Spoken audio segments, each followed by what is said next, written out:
Welcome to the preview show, and now your host, Mr. Mike Heck. Well, hello there, everybody. It is Friday, November 27th, 2020.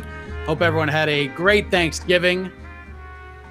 Hope you're not completely full because we have a lot of combat sports action ahead of us tomorrow night. We got UFC Vegas 15 at the UFC Apex in Las Vegas, and we have Mike Tyson versus Roy Jones Jr. That event is coming up tomorrow night as well, and we're going to talk all about them. But we're going to start with UFC Vegas 15 because around 3 or so hours ago, we found out that we have a brand new main event for the final November fight card of the year. And with that, we welcome you to our preview show here on MMAfighting.com. I am Mike Heck, being joined by José Youngs and hello, Jose, and Casey Leydon as well. There he is, fireplace and all. And Jose, let us begin with you because we found out that Curtis Blaydes unfortunately tested positive for COVID-19, and the important heavyweight matchup between he and Derek Lewis is now off tomorrow night's card. New main event, former 205-pound title challenger Anthony Smith taking on Devin Clark. Look, man, I am as positive as it gets in this space, but it is just the facts. This card wasn't the most attractive one by any stretch of the imagination before the new main event. The old main event was kind of carrying the weight of it all in a lot of ways. Now that it's off, Smith and Clark is a fine fight. This is a pretty significant hit, is it not? Yeah, it reminds me of when, Stipe and Ben Rothwell was supposed to headline in Dublin, and then the main event ended up being Louis Smolka and Patty, what was it? Patty who Houlihan. was it that fought? Patty Houlihan, right? Yeah, so it's just a fine fight, but there was a reason it wasn't the headlining act to begin with, because if it was a fight that they wanted to headline a card, it would have been the original main event, but there was a reason it was the co-main event. So bummer all around, specifically for Curtis Blaydes, bummer for the fans, because there was some sort of heat between these two heavyweights. Like you said, it was an important heavyweight fight, considering the fact that the UFC heavyweight division has been so stagnant the last few years, with the title being not even like it's been defended like once a year for the past few years, and it's been between Stipe and DC, and Francis doesn't have a fight. This fight was supposed to get the UFC, kickstart the UFC heavyweight train over the next few months, and that's out the window. Hopefully they can rebook it, and hopefully Curtis Blaydes recovers 100% if he is feeling any sort of effects from the virus. But man, it's a bummer that it's this weekend too, because everyone was going to probably tune in for Mike Tyson and Roy Jones to begin with, but now I can't imagine a lot of people are going to be tuning in for the UFC now. Yeah, Casey. I mean, as far as this fight goes, the plan as of right now, according to ESPN and our own David Martin confirmed this as well, they want to rebook this Lewis versus Blaydes fight sometime in December. And I'm not really sure where you're going to slide that in, because I doubt they're going to turn it around next week. Although the Hermanson versus Holland card, if you threw that on there, that'd be pretty cool. But I would doubt seriously that that's going to happen. UFC 256 already has 14 fights on the card. And then that December 19th card already has 15 fights on the card. So I don't know if they're going to be able to do this. Is it fair to say, if in your gut, in your heart of hearts, Casey, that we're not going to see this fight till 2021 at the earliest? Or do you think the UFC has some magic in them to squeeze this in there somewhere? I don't know why they would try to squeeze this in the next, we have 3 cards left. I just don't know why. Just save it for mid-January. Let's make sure whatever virus that is in Curtis Blaydes' system is completely gone. Because I would hate to do this whole thing again and Derek Lewis come back, make his big giant weight cut, do all that wrestling training, for nothing again. So I don't understand why. Just hold it off to mid-January. We're good on fights for the rest of the year.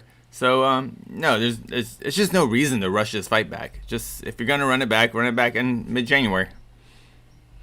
Of course, for those watching right now, we want your thoughts, questions, etc., whether it be for UFC Vegas 15, of course, Tyson versus Jones, that event going down tomorrow night as well in LA. Leave us questions. We'll talk all about it. Leave them in the chat. We'll get to them in a moment. But Jose, let's talk about this new main event. I have a question for you two, both. How many fight cards are on these? There's 14 and 15 on the last 2 cards. You think there's really going to be 14 and 15 cards come fight night? Fights on those cards? I don't.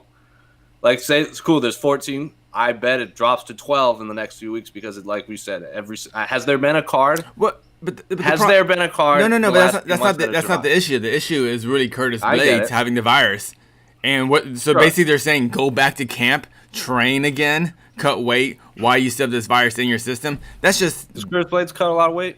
It doesn't matter about cutting weight. He'll be interacting with people. He'll be with his coaches. He has the virus in his system, so you're telling him go train with other people. He has to be quarantined now for 2 weeks. I mean, he can't. I mean, even if he's asymptomatic, you can't be out amongst his training partners and stuff. So I don't understand why, if he has it in his system, why isn't he? This is when you're quarantined. That's how it works for everyone else. So I don't understand how you would train and be ready for a fight in 2 weeks when you should be quarantined. I mean, I don't know. Am I missing something?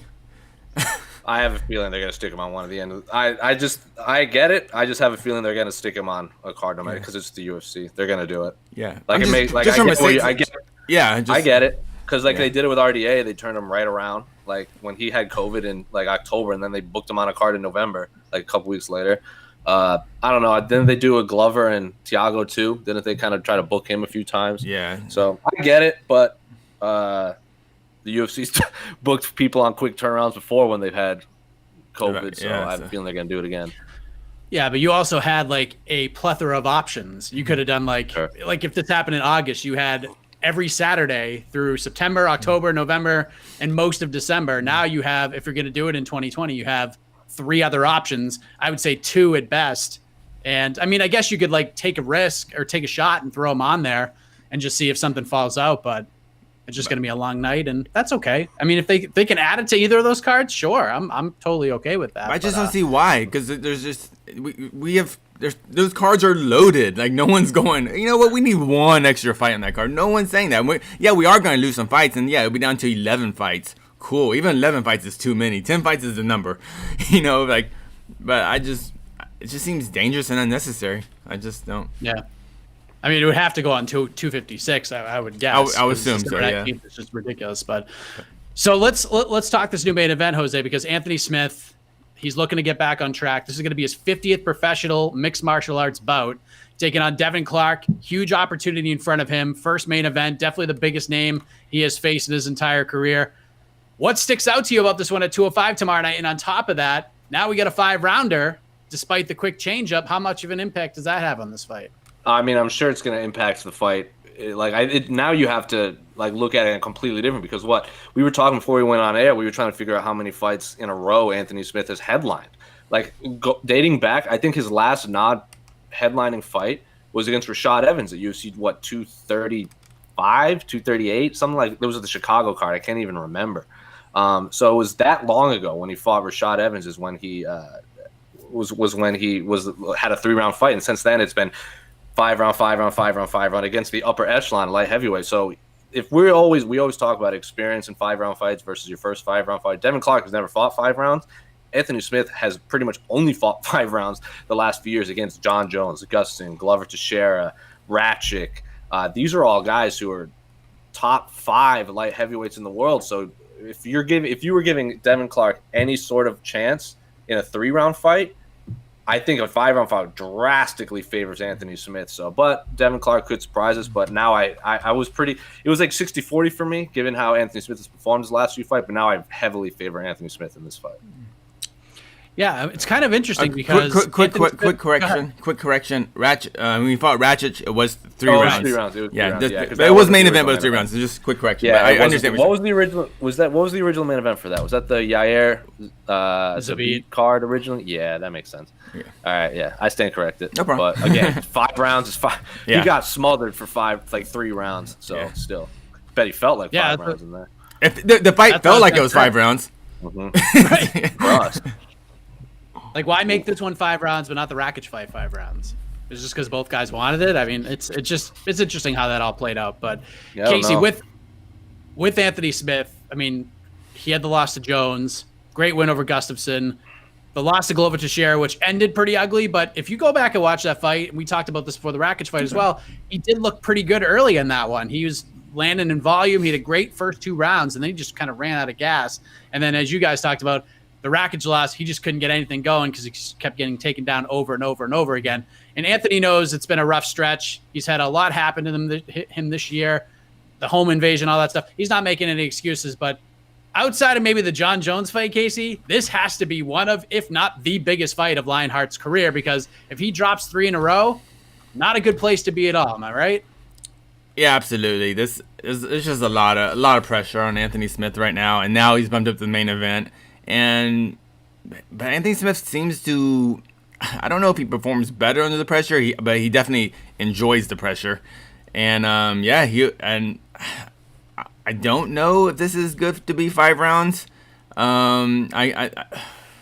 It's weird that both guys agreed to it, but it's just, man, it's honestly, like, this is a fight I just didn't give that much thought to because this was a 1-fight card.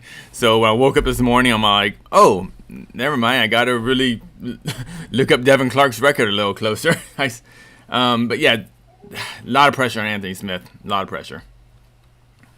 And Jose, if you're Devin Clark, are you just like, I mean, obviously the stakes have risen because it's a main event now, but do you feel like heading into an opportunity like this, you're kind of playing with house money here? Because if he loses this fight, it's not the end of the world for him. But if he wins, good Lord, I mean, this puts him in a whole different spot, maybe a top 10, top 12 spot at 205.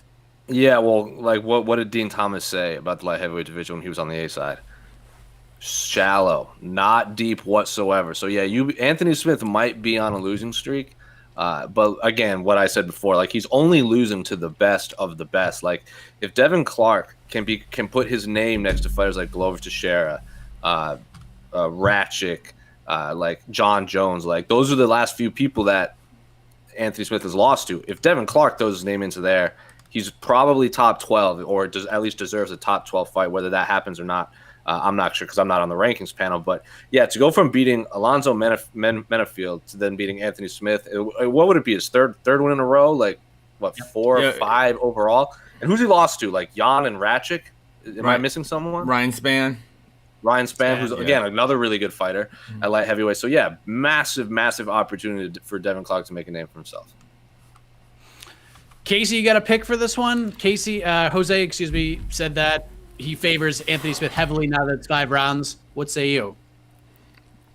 I'm going Devin Clark. In a actually in an Anthony Ratchik type performance. It's gonna be a grindy 25 minutes. I don't expect fireworks. I think Anthony Smith just needs. Devin Clark doesn't need a big knockout. He just needs a win. If Devin Clark can get that win, that's all that matters. Anthony Smith, however, I think needs for Anthony Smith to kind of convince us that he is still a top contender. I think he needs to put a serious hurt in Clark. But I'm picking Devin Clark. I'm going to roll with Anthony. I think he needs him more. He's the wily vet. He's been in this kind of position before in his career earlier, but he's been here before. He knows what it's like. And, back us against the wall, and Devin Clark is a talented guy. Mm-hmm. He's very close to getting to that next level, in my opinion. Game is coming together nicely. I thought the adversity that he overcame in the Menafield fight, because he took some massive shots in that one, able to come through and get a win. But I think this will go down in the books as a very important fight in Devin Clark's career, despite getting a loss. I think it's going to lead to bigger things down the road, no matter what happens. And I've said this many times on these previous shows. I'm not coming at this with a technical breakdown sort of road here, but I'm going off my gut. My gut says Anthony Smith gets his hand raised, and it's a close fight. And I think the odds have it right. I think right now Anthony Smith's around a -130 favorite. Wondering if those will change now that it's a 5-round fight, but we'll see what happens. But the rest of this main card, we're going to see Josh Parisian make his Octagon debut against Parker Porter, second Octagon appearance for the New England native. Of course, Parisian, 2-time Contender Series vet. He was invited on The Ultimate Fighter. We'll see what happens with that one. Miguel Baeza against Takashi Sato. That's a fun one at 170. I really like that fight. Spike Carlisle versus Bill Algeo. That one's going to be crazy. So again, the names aren't the biggest on earth, but there is potential for excitement on this card and a lot of finishes. So, but before we get to the questions, initial thoughts, José Youngs. We talked all about it on Between the Links. We waxed poetically about Mike Tyson versus Roy Jones. If we had to choose one, we were going Tyson versus Jones as the card was. Now I feel like most people are definitely going to do that, but How if you're Tyson, if you're the Legends Only League right now, do you feel a little bit better about things now that the UFC's head attraction is off the table here? Where can we even watch Tyson Jones? Because I keep seeing that question in the YouTube comments. Where can fans even watch it? Triller, and it's on regular pay-per-view. Yeah. I think it's on Fight TV too. Am I wrong? I know it's on regular like DirecTV pay-per-view. When I see it, I see it on my menu as like the low advertisement all the time. When I was first getting like when this first got announced and they're like, oh, it's gonna be on Triller. I'm like, I have never heard of that app before in my life. So I was like, will fans even know how to watch this? But now that it's available on television and stuff, yeah, everyone's gonna tune in to Tyson Jones. I hope there's no hiccups with buying the pay-per-view, especially on Triller. Because remember when what they put that graphic out with like the lowest bought pay-per-views, like the top 5 lowest bought pay-per-views, or like the ESPN era, or just the UFC in general, and they had Poirier Holloway was like number 4, which also had Izzy Gastelum. And the only reason that fight had low pay-per-views was because there was some weird, it was like the first ESPN pay-per-view. And just no one knew how to buy the pay-per-view. So I was getting flashbacks to that, where if you have to download Triller and pay for it, I don't know if anyone's going to watch it legally. How much is that? But now that, no idea. How much is that fight? $50. $50. $49.99 to be exact here. $49.99. The fact that Logan Paul is fighting an NBA, not NBA All-Star. Jed Mishu incorrectly said he was an NBA All-Star. NBA Slam Dunk champion Nate Robinson. Everyone's going to be watching that pay-per-view card. So, but I'll be watching both. I'm sure you guys will be watching both too, because it's our job. But if I'm a fan, I'm probably watching Tyson Jones, and I have a feeling Dana White will be watching Tyson Jones too. What else on that card? Badu Jack versus Blake McCurden, light heavyweight 8-round matchup, and then Vidal Riley versus former UFC vet Rashad Coulter, cruiserweight bout. So that's your main card. There's your $50 right there. And then have you ever interviewed Rashad Coulter? I have, a while ago. Good dude. Interesting cat. Yes. You can Very ask him about he goes down the rabbit hole on a lot of things, but all of my interviews with him have always ended in talking heavyweight boxing, whether that was meant to be or not. Like I could ask him about Francis Ngannou, and he'll be like, "Oh, he hits like Deontay Wilder," and then he just goes down the rabbit hole of heavyweight boxing. So yeah, good for him to be on a card where he gets to show his love for boxing. There you go. Right now, Mike Tyson, a -220 favorite over Roy Jones Jr., who's in at a +170. A draw is at +1200. I feel like if you're going to put any money on anything, can you bet on this? How do you bet? Can you legally bet? You can legally bet anything. I mean, true. Well, but yeah, I mean, because there's no winner, I thought. No, I think there is now.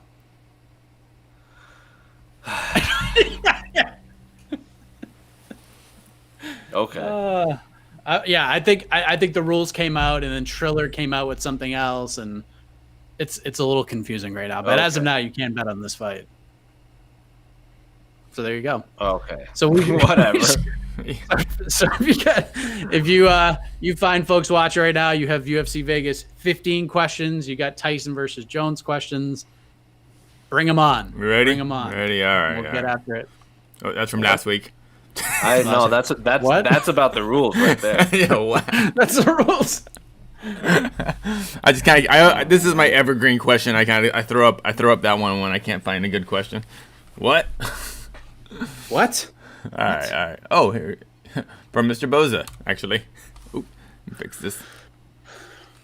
Does the canceling of Lewis versus Blades pretty much confirm that Francis Ngannou should get the title shot? I felt like it was kind of there anyways, but anybody look at it any differently? No, because Francis was getting the next title shot anyway. Anyway, yeah. The winner of this fight was not skipping Francis. Yeah, and that was the problem with the card anyway. Even if the original main event happened, we knew nothing. It was just to stay relevant for Blades and Lewis. It wasn't as far as title contention. And to get a paycheck. And obviously you get a paycheck for everyone, but yeah. Because Derek Lewis is like constantly saying like, I don't care, I just fighting for money. I love that part, Derek Lewis. His interaction with DC before that press conference, it was Stipe, DC won, and then Francis and Derek. I think it was UFC 226, and they did like the embedded, and like DC and Derek Lewis were on the same side when they walk, because they walk out on two opposite ends of the pay-per-view. for like press conferences. They're like talking, and DC's like, "You don't want to punch me, right?" And Derek Lewis is like, "Man, I'll punch anyone for money." It's the most perfect answer. Well, at least we'll get another Derek Lewis virtual media day if we can find any silver lining here. I will say, though, I think a possibility is if Stipe is just off the shelf for a while, like, is the UFC ever going to do an interim, do you think, for a heavyweight? Because if John isn't going to be fighting, I still am not against, maybe I won't be for interim, but if Ngannou wants to stay busy, just book Ngannou and Lewis. Yeah. I could see Ngannou John. Yeah. Either way. I could see Ngannou just fighting either Derek Lewis or John Jones if Stipe's out for a while. So you're not wrong. I think that's the only, I guess, different type of matchmaking that may come out of this cancellation.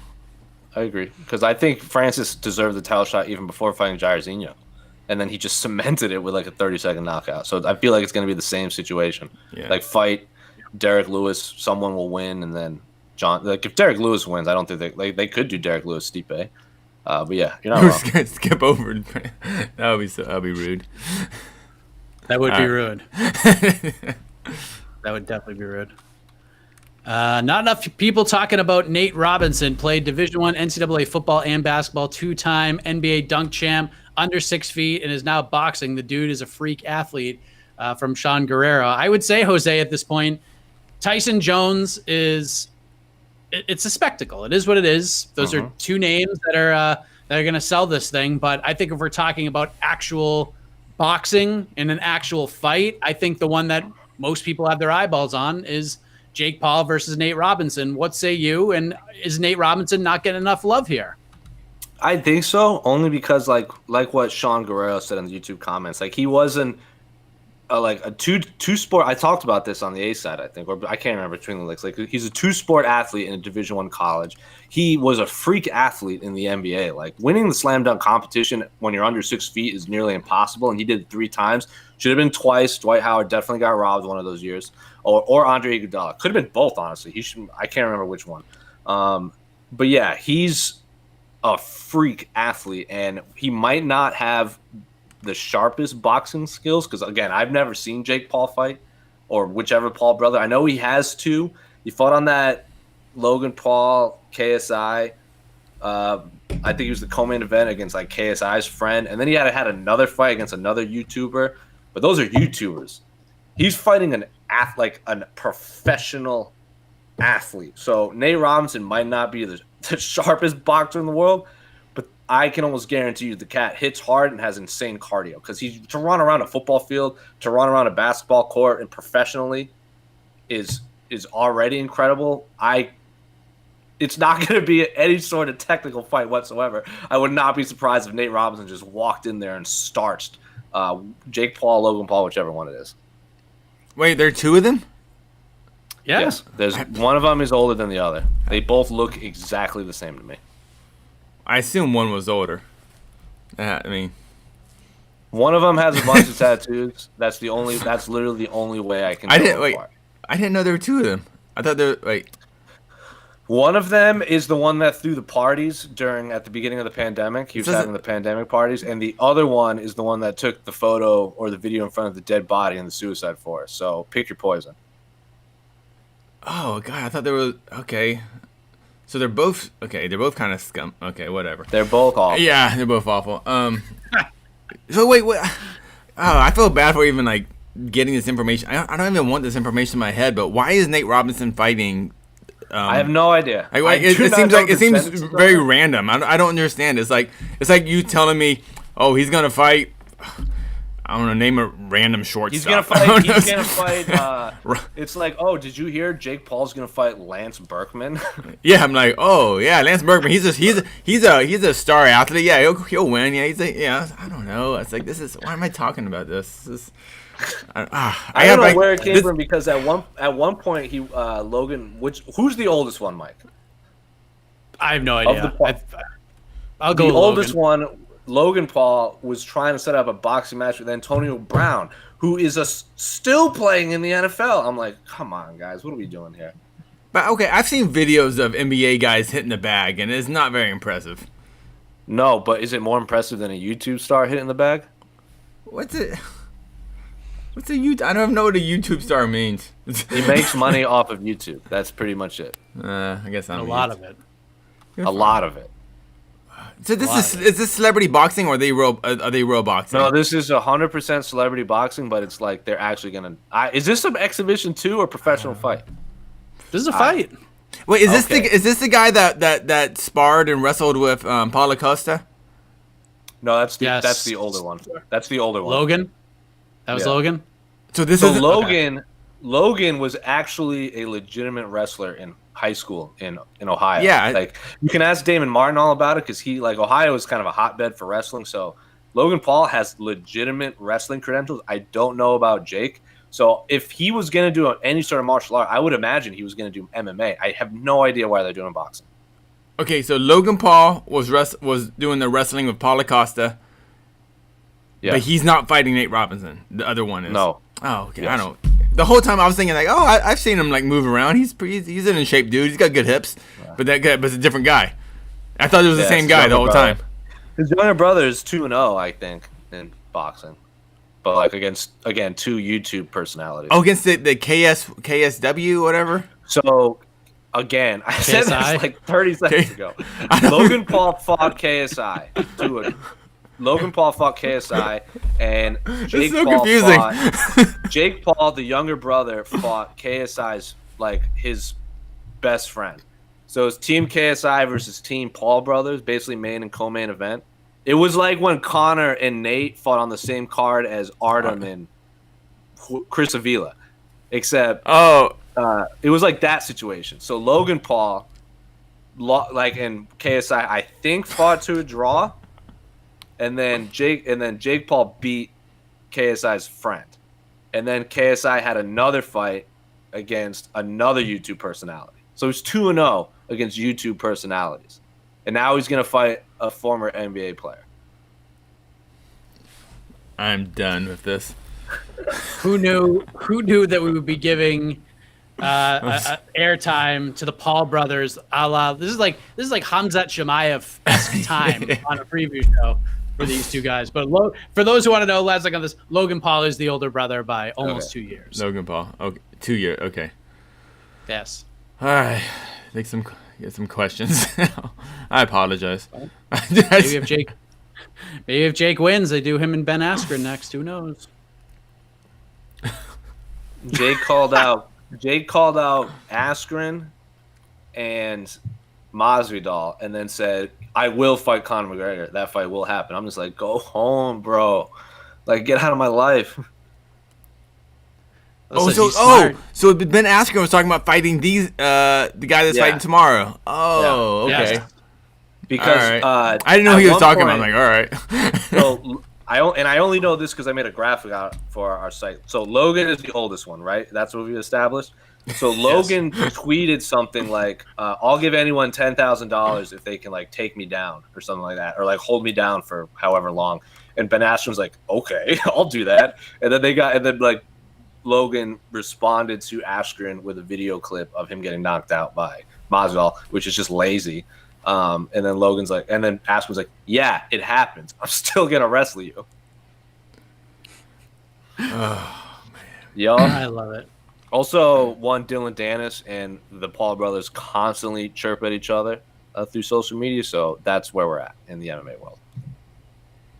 Hey, listen, they're smart. People are talking about them. We're talking about it. Gina Mazzani versus Rachel Ostovich at 125. Does the loser of that fight get their walking papers from the UFC? We have to remember Rachel is back after 22 months due to personal stuff and USADA. Interesting question. Gina Mazzani came back on short notice. Her story about even getting her UFC release is kind of heartbreaking because she thought after she was actually released, no one actually told her she was released. She kept going to the PI and working out, and they just kept letting her. They kept letting her in, and then she found out when she got her new management that she wasn't on the roster anymore, even though she thought she was. So she had one fight outside the organization, and then she came back on a week's notice to fight Julia Avila, and that did not go very well for her. She got starched real quick, one of the fastest knockouts in women's MMA history. But Mazzani's back. welcoming back Rachel Ostovich, flyweight bout tomorrow night. What do you think, Jose? Do you feel like this is a loser leaves town match? I probably, but I think definitely for Rachel, because isn't her, what's her record, 4-5? So she's already sub 500. Yeah. So she drops to 4-6, 3 losses in a row, if I'm not mistaken, or 2 losses. I can't quite remember. And also had the USADA suspension. I would assume it would be her walking papers. And then Gina, this is her first fight at flyweight, right? She's already lost. She lost to Julia Vila at 135. So I think definitely for Rachel, and I think it would depend on, actually, if you lose to Rachel, probably. So I don't know. Probably. That's my answer. Yeah, she's lost her last 2, submitted in both of those by Montana De La Rosa and Paige Van Zandt. But first fight since January 2019, Casey. If do you feel this is loser leaves town, especially if it's Ostovich losing? It really depends on how much the UFC cares about Rachel Ostovich's Instagram numbers, because that's about it. She really shouldn't be in the UFC right now, and this is a I don't know. This is a fight on a fight night card, and it's just there's no reason either of them should or can't be considered UFC level with a loss. It's who is because I just looked up Gina's record because I was trying to remember who she's lost to. She's lost to Julia Vila, Macy Chiesa, and Lena Landsberg, and Sarah McMahon. Those are her only 4 losses. So she's not losing the scrubs.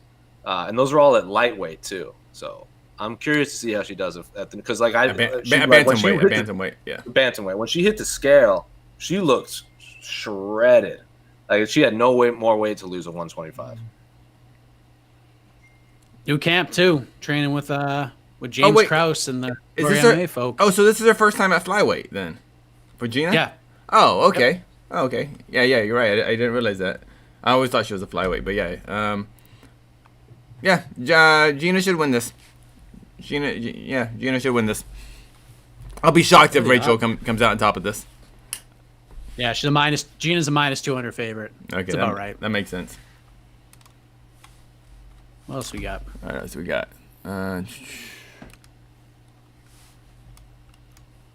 If Smith wins tomorrow, should the UFC match Smith up against Thiago Santos? No, Thiago Santos already has a fight, so it's not going to happen.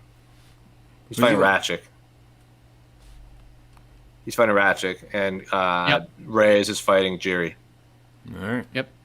So if Smith, Luke Rockhold, why can't we make this fight? That's the fight. If Smith wins, it's 100%. If Smith wins, the Rockhold fight's the one to make. If Rockhold wants to come back, because they hate each other.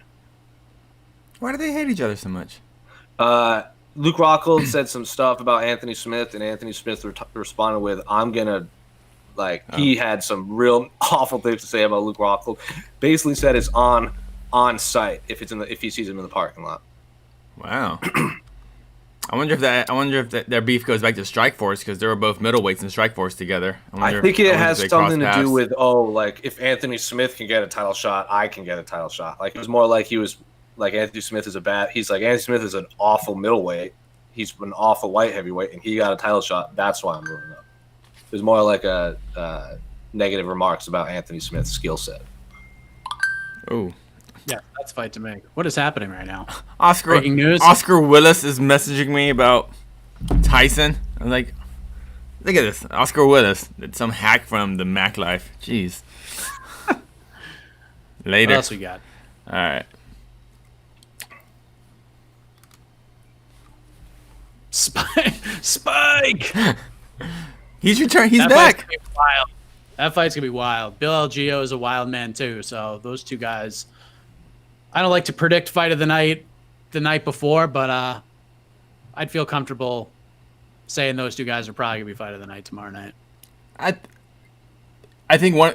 I don't know if fight of the night, but someone's getting a bonus. How about that? I think Spike is. Remind me of Bill. How do you say his name? Bill Algeo. Yeah. Bill Algeo.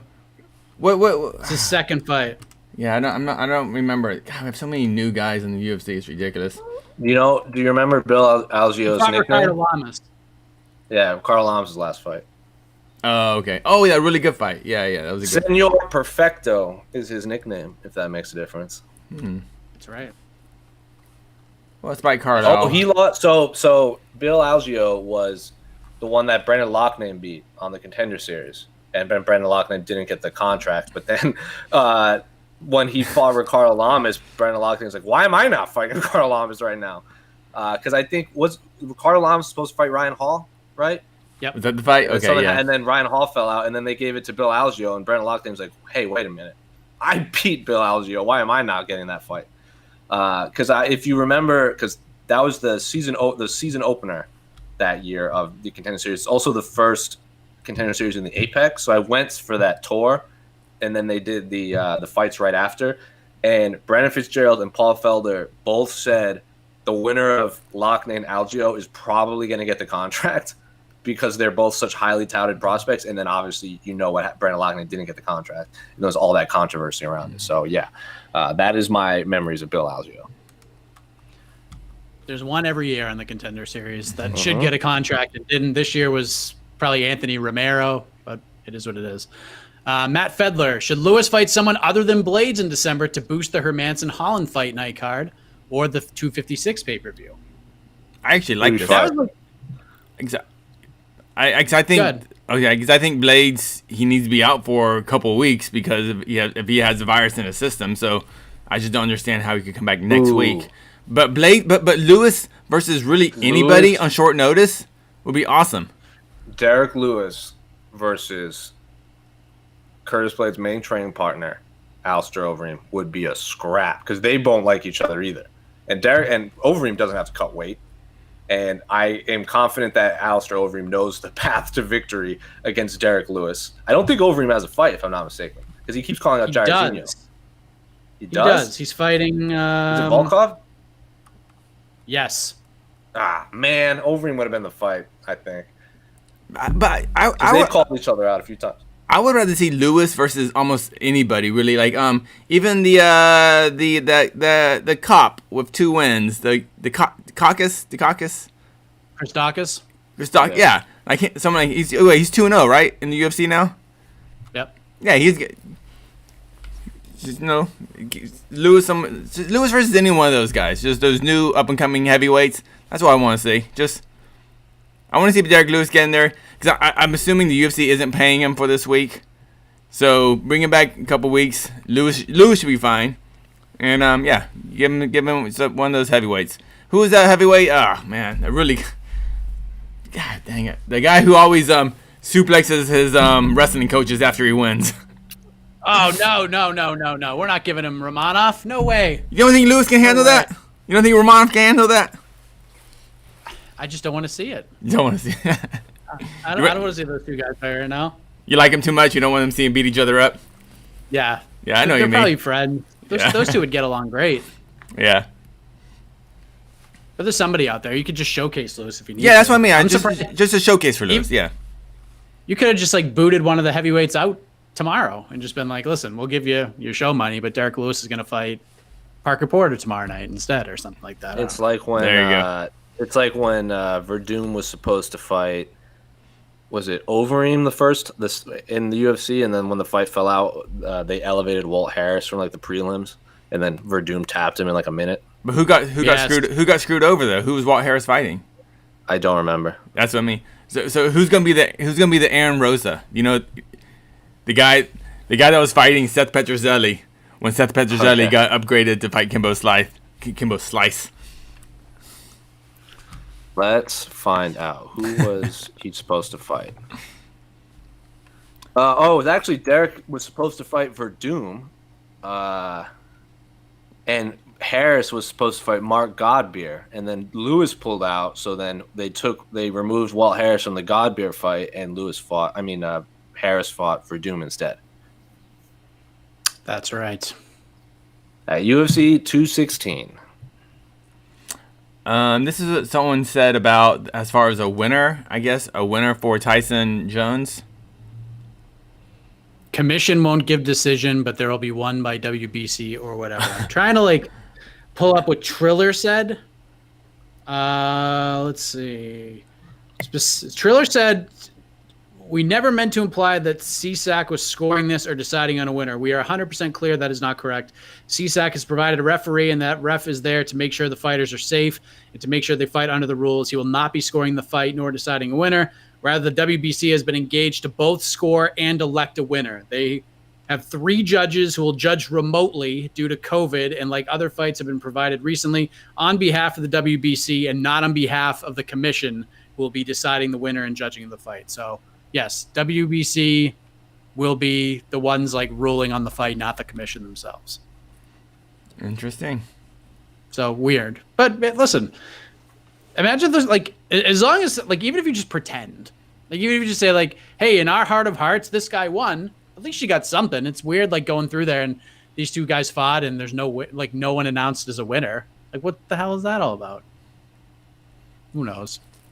It's all fun. It's an exhibition match between 2 men in their 50s, right? They're both in their 50s, right?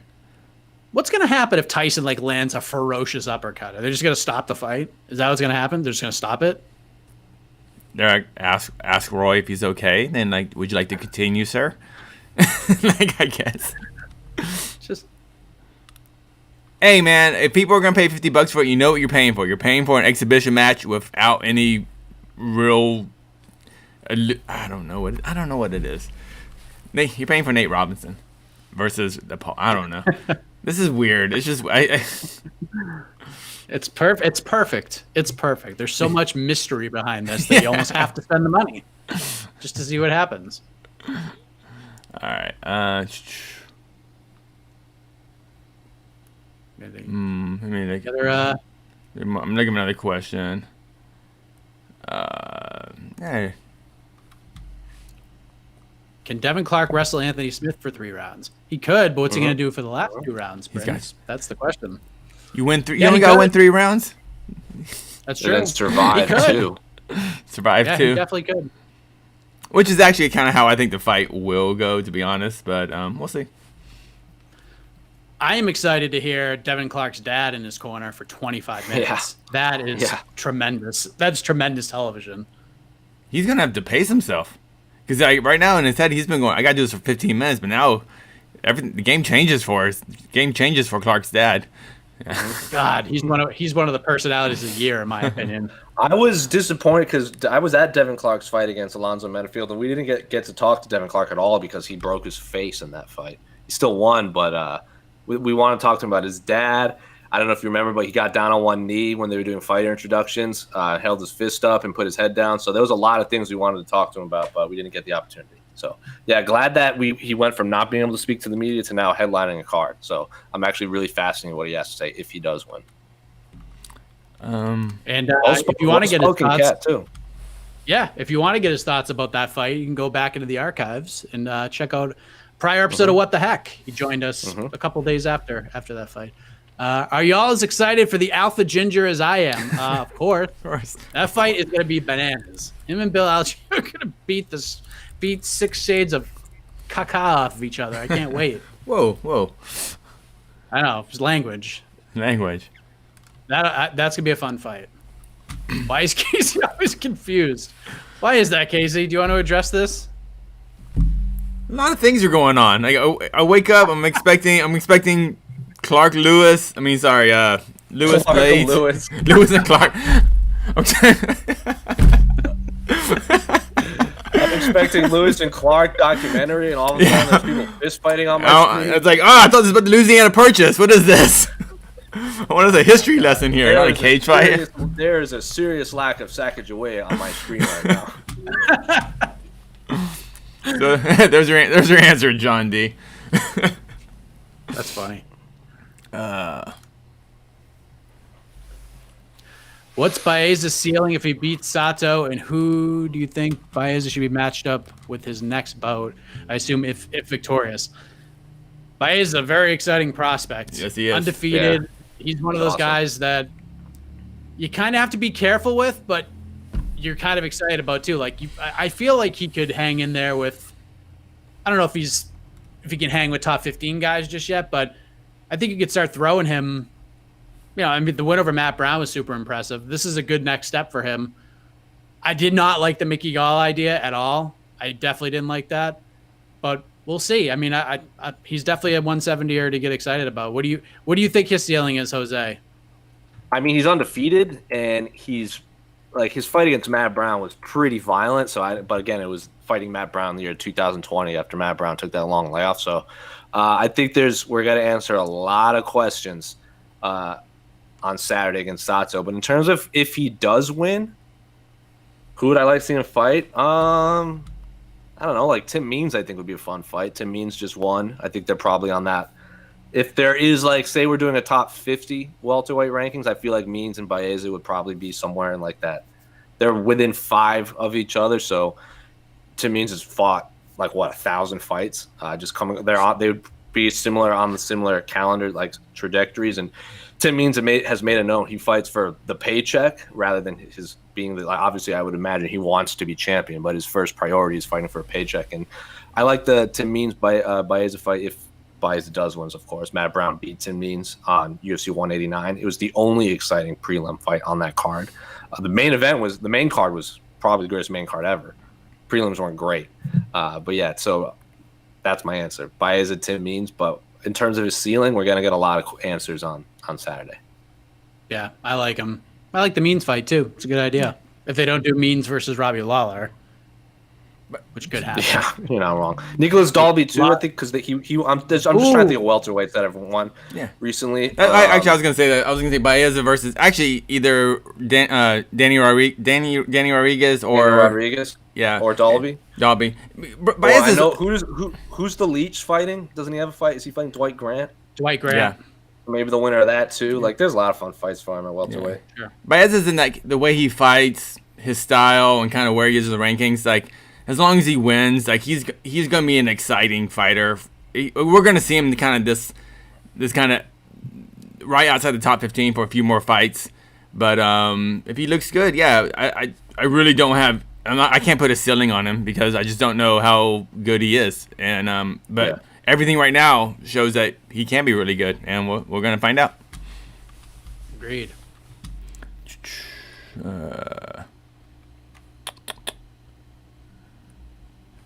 You know what? Good. Oh.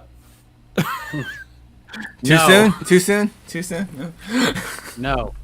Interesting. One thing I do want to touch on, Damon Martin is listening on. I don't know if he's a part of the media day calls that's going on right now, but there's a lot of talk about Anderson Silva, how a lot of these promotions have already been reached out to. You know, do they want to bring him in? And they're all saying no. Ryzen apparently has interest in him. Love to make his dreams come true, so to speak. But Roy Jones Jr. did say that if all goes well and he feels good and he performs admirably tomorrow night, he can see the fight with Anderson Silva going down. What do you think about that idea? After this, we do Jones Jr. versus Anderson Silva? Yeah. Yes. I'm in. Yeah. Why not? No problem. Yeah. Yes. As long as they're allowed to knock each other out. Yeah. How long have they been talking about that fight? Like 15 years? They've been talking about that fight for a long time. So, like, yeah, sure. Why not do it in 2021? In Ryzen. Like, why not do it in Ryzen? Ooh. Like, if Floyd Mayweather, you know how Floyd Mayweather keeps talking about fighting again in Japan? Stick it on the same card. Put Floyd Mayweather in the pay-per-view, whatever. I know I don't want to see Floyd Mayweather fight in Japan again, but if they're going to do it, stick them all on the same card. Man, I want to see Anderson fight in Ryzen so bad. I want to see him get that. I want to see him get that big entrance that we haven't seen in years. I want to see him do his dance. Come out, dancers. Just he has that 100-yard runway to walk down. Like, I just because if he fights in Ryzen, they could do the cross promote. They do cross promotion with Bellator, right? So like Ryzen would be paying Bellator, not Ryzen would be paying Anderson. And he could fight a Bellator fighter.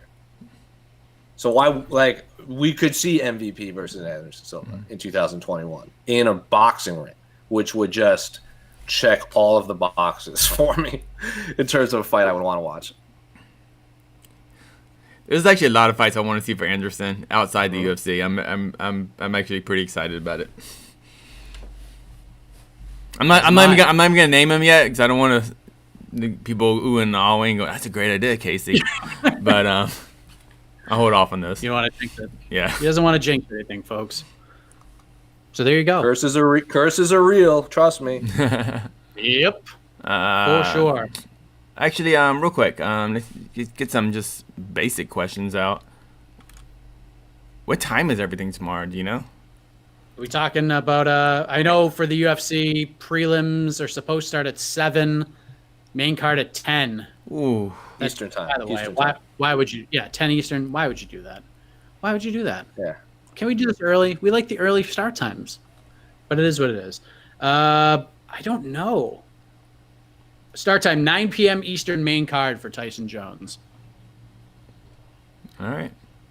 So there you go. You can watch it on all traditional pay-per-view providers. You can do it at the website TysonOnTriller.com or Fight TV for the low price of $49.99. What? That's less than $50. What a deal! I know. Treat yourself. Speaking of Triller, when I was in Las Vegas recently and Oscar Willis, we were like trying to figure out how Triller worked. The user interface might be the worst I've ever seen for social media. It is unbelievable. Like, you can't do any, like, you can watch a video, but like you can't unless they update it or whatever. Like, you couldn't turn it horizontal because they did like this documentary series that was only on Triller. Like, I couldn't turn it horizontal. There were like these buttons all over the screen, like if you want to comment or like or share, you couldn't get rid of them. So they were just there the whole time. So you couldn't hide anything. It was just like this user interface was the worst thing I'd ever seen in my life. And I can't imagine watching a boxing match on that. So your advice to the viewers is Fight TV or pay-per-view on your TV. Mm-hmm. No Triller. Mm-hmm. Stay away from the. I mean, unless, again, my experience with Triller was weeks ago, so maybe they've updated it by now, but I can also see something like, remember when they did Maymac and you could buy it through the UFC Fight Pass and then it just didn't work because way too many people tried to buy it? I don't know if Triller will be able to handle all of those people tuning in on their app that is fairly new. So I wouldn't be surprised if a lot of people shelled out $50 and then the app crashed. Wouldn't be surprised.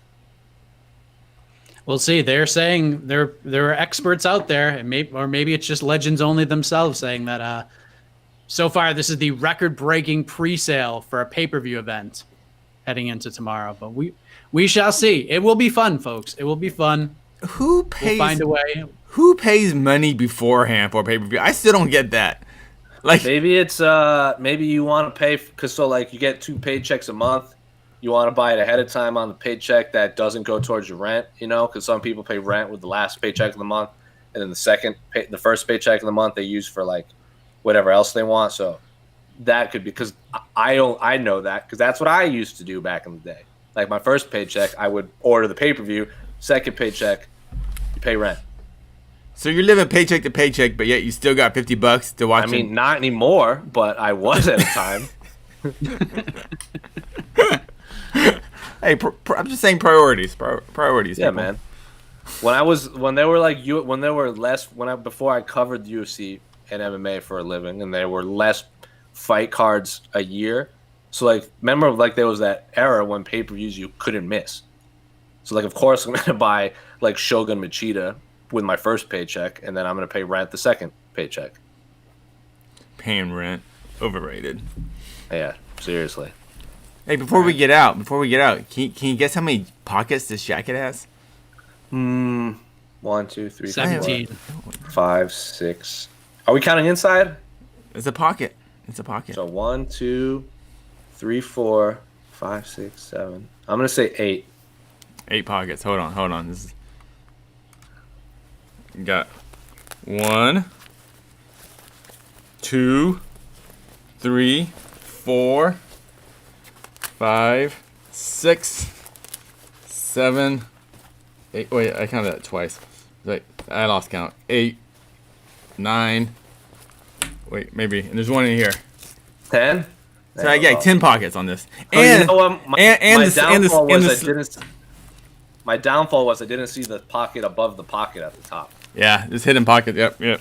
man. That was my downfall. Yeah, so I haven't worn this jacket in like in a year or so, and I found all these candy wrappers in different pockets. It was fun. Wow. 10. That's a lot of pockets. I don't know Yeah. what you do with all those pockets. I don't know. But It's like a 1990s comic book superhero with all those pockets. Some people that's get right. All right, Your well, utility belt. so that was gonna be the final. How many pockets was gonna be the final question to answer on the show, but before we leave, I think. So we got Candy Lee and Casey Pockets. That's what we got. Whoa. Who? The next UFC fighter that should appear on Dancing with the Stars. Listen, there's only one correct answer to this question. It will not be the right answer, but there's only one name that deserves this. I'll go last. Jose, who should it be? Henry Cejudo. Casey? Henry Cejudo. I will put a lot of money that Henry Cejudo was going to be the next guy. Stipe Miocic. It's Derek Lewis. Derek Lewis is the guy you should put on Dancing with the Stars. Are you kidding me? Are you kidding me? That's the guy. Promotional push personified. That dude would take. He might win. He might win, because people would fall in love with him. Even like non-fight fans would fall in love with that guy. He's just so he's hilarious, so funny. I can see in every episode, no matter what song, ballroom dancing, salsa, it's just Derek Lewis going like this, and everyone's like, "Yeah, I like that guy. I'm voting for him." Is that I don't know is that how Dancing with the Stars works? Yeah, you just vote. It's all popular vote. I wouldn't mind seeing Yoel Romero too. I think he'd be. Cause you can imagine all the lifts he could do. He could that'd be crazy. Just flipping the ladies over. Just I don't know. All right. I could see Cejudo on there sooner rather than later, though. Well, Suda actually makes sense. That's my smart money. That's All smart right. money. But that's interesting. And the music is playing. They're playing us out, folks. They're playing us out. So lots to get excited about tomorrow. We got all your coverage here on MMAfighting.com for UFC Vegas 15, and of course, Tyson v. Jones. Get excited, ladies and gentlemen. Get excited. I believe the face-offs for Tyson Jones, 5 p.m. Eastern time. We'll have that video on the website as well. So we're getting out of here. Enjoy the rest of your Friday, everybody. Save that money with your Black Friday shopping. Small Business Saturday tomorrow. Support your local businesses. For Casey And Leydon, Cyber Monday Jose on Youngs. Monday. Cyber Monday on Monday. Save that money. Casey, Jose, I am Mike Heck. We'll see you tomorrow night, everybody.